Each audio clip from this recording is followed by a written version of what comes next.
এখন বিকেলবেলা পাখিগুলো সব ঘরে ফিরছে এক এক করে উড়ে উড়ে, তাই জন্য ছাদে চলে এলাম পাখিদের কলরব শুনবো বলে।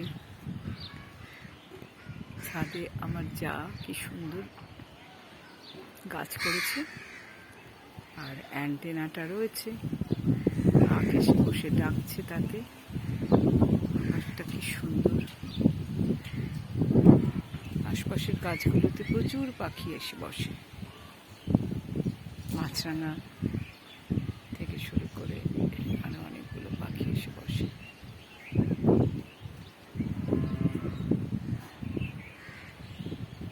চুপচাপ থাকলে প্রচুর পাখির শব্দ শোনা যায়, কিচিরমিচির করে ডাকে।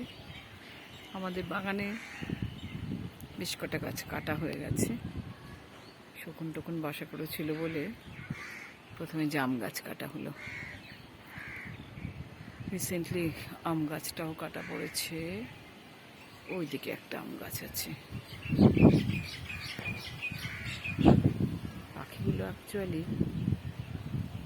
ইয়ে করে গাছগুলো সাদা করে ফেলেছে, তো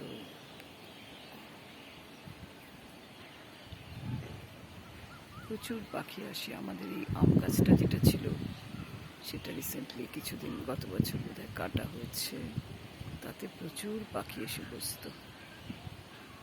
আর এই সুপুরি গাছ কয়েকটা রয়েছে।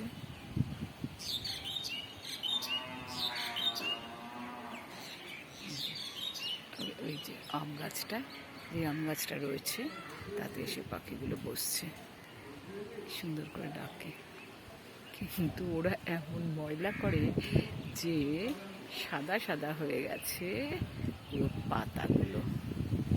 এই পাখিগুলো বাসা করেছে। এই কাকগুলো ফিরছে। এই একটা খড়কুটো নিয়ে উড়ে গেল একটা কাক আমার জায়ের করা বাগান ছাদে পাশে। ওর ছাদে উঠে ওর বাগানের ছবি তুলব।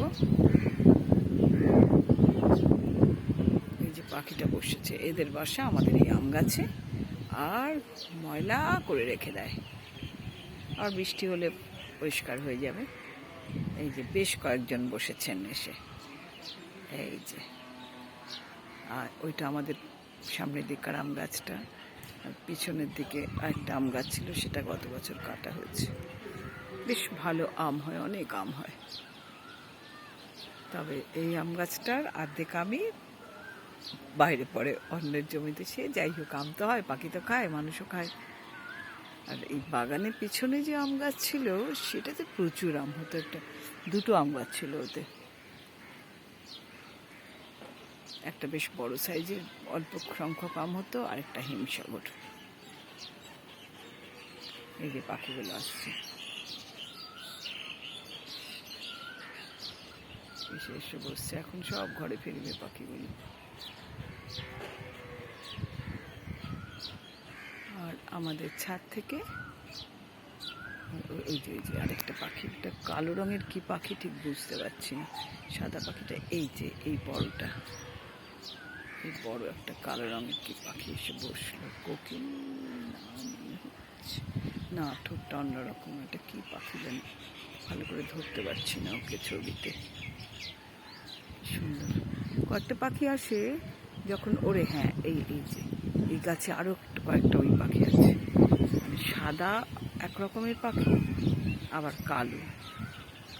আমি জানি না এই পাখিগুলোকে কি পাখি বলে। যখন ওড়ে তখন ডানাটা কিন্তু সাদা।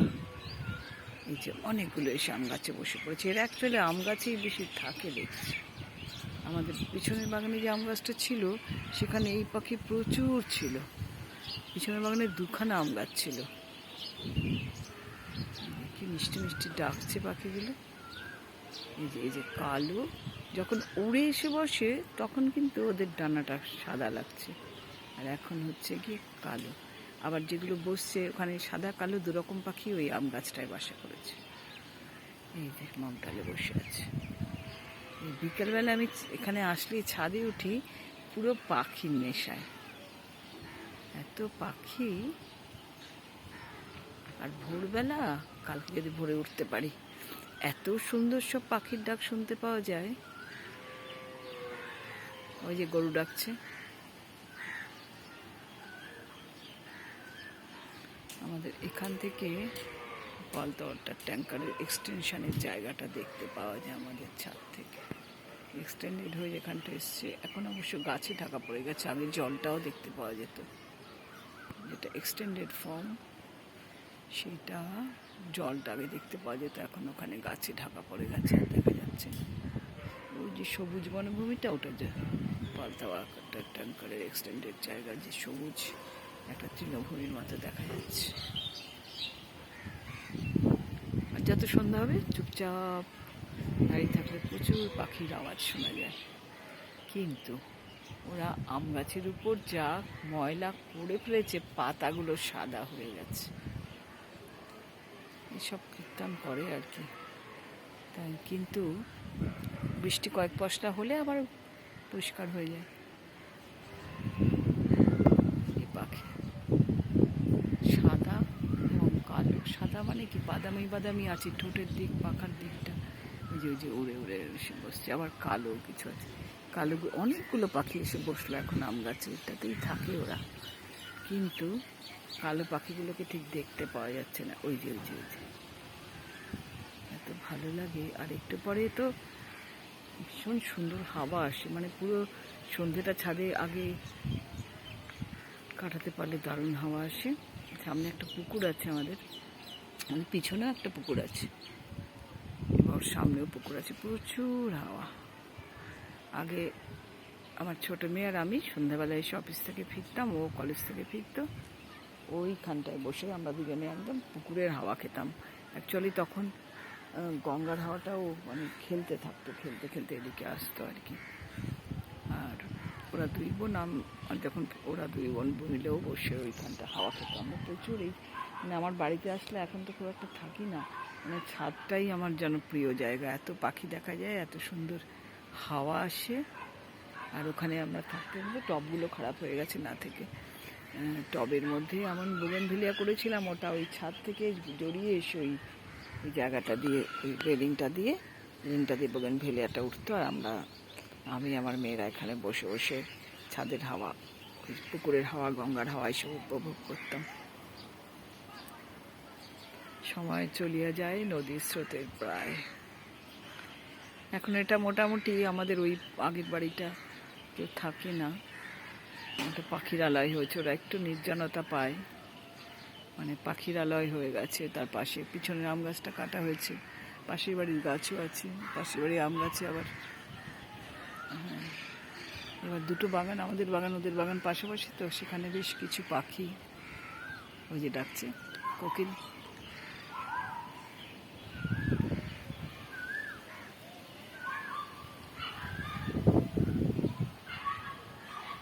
পাগলা হাওয়া বাদল দিলে পাগলা মারে জিবে ওঠে।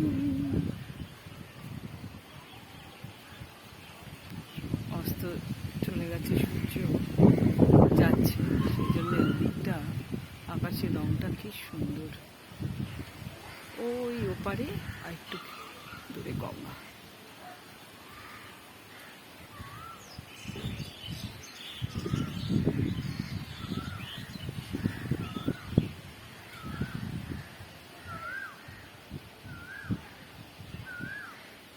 শুধু মগ্ন হয়ে পাখির ডাক শুনতে হয়, পাখি ডাকে। এই অবসরটা যখন এখানে থাকতাম পেতাম না।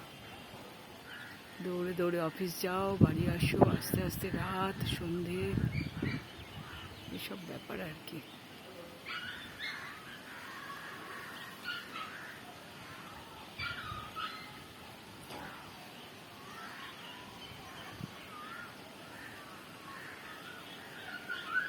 পাখিরা এত ভালো গান গায়। শুধু গানের দিন, লগন গান শোনাবার, গান শোনাচ্ছে।